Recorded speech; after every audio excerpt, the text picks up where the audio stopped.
जय हिंद विद्यार्थी मित्रांनो, एज्युकेशन रियाज स्टडी चॅनलवर तुमचं स्वागत आहे। आपण प्रत्येक वेळेस नवीन व्हिडिओमध्ये नवीन माहिती बघत आहोत। आपण वेगवेगळ्या विषयांचा अभ्यास करत आहोत। तर त्याचबरोबर आपल्याला काही भरतीविषयी पण माहिती बघायची आहे की महाराष्ट्र शासनाने जी भरती जाहीर केलेली आहे त्यामध्ये अनेक पद आहेत। तर त्यामध्ये आपण ग्रामसेवक या पदाबद्दल माहिती घेणार आहोत। तर आपण या व्हिडिओमध्ये ग्रामसेवक भरती 2025 ची माहिती बघणार आहोत। तर व्हिडिओला सुरुवात करूया। जर तुम्ही चॅनलवर नवीन असाल तर चॅनलला नक्कीच सबस्क्राइब करा, कारण पुढील नवीन व्हिडिओ हा तुमच्यापर्यंत नक्कीच पोहोचेल।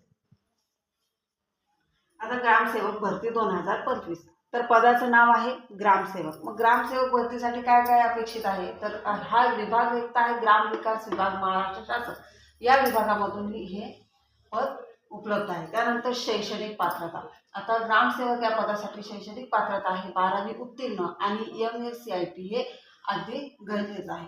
त्यानंतर एकूण पदे आहेत, तर एकूण पदे हे 2500च्या प्लस पदं असणार आहेत।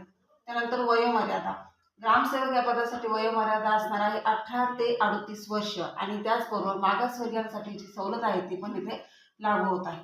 त्यानंतर परीक्षेचे स्वरूप, तर ग्रामसेवक या पदाच्या परीक्षेचे स्वरूप आहे की ज्यामध्ये अभ्यासक्रम आहे सामान्य ज्ञान, मराठी भाषा, त्याचबरोबर गणित आणि ग्रामपंचायत राज हे मुख्य विषय अभ्यासले जातात।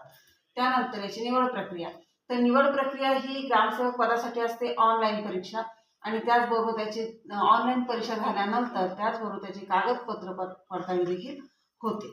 आता या पदासाठी असलेली पगार श्रेणी, तर पगार श्रेणी आहे 21,700 ते 69,100 पर्यंत होऊ शकते। त्यानंतर अर्ज शुल्क आहे आपल्या सामान्य म्हणजे ओपनवाल्यांसाठी आहे 500 रुपये आणि मागासवर्गीयांसाठी आहे 350 रुपये।